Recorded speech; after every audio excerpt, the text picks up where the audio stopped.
Nous sommes ici dans la zone piétonne avec une des plus anciennes maisons de Nîmes, la maison romane.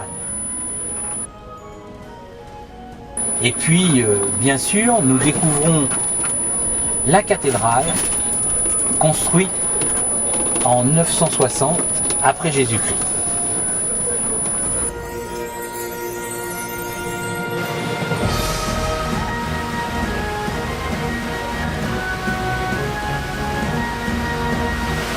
Nous arrivons devant un ancien palais épiscopal qui est maintenant transformé en musée du Vieux-Nîmes.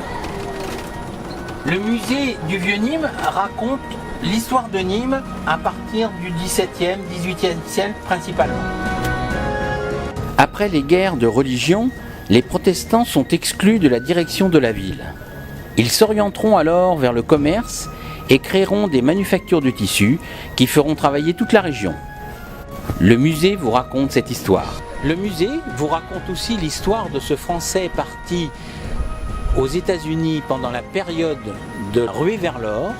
Il emporte avec lui un tissu qui devait servir de bâche de chariot. Arrivé là-bas, il ne le vend pas.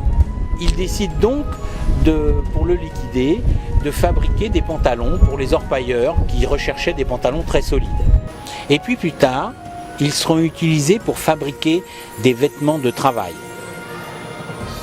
Il faudra attendre les années 60 pour le voir à la mode, et c'est bien sûr la toile de Nîmes.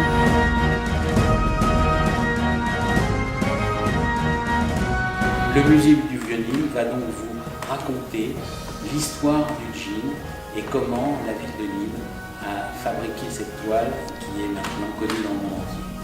Il y a un animal que vous croiserez souvent si vous venez à Nîmes, c'est le crocodile.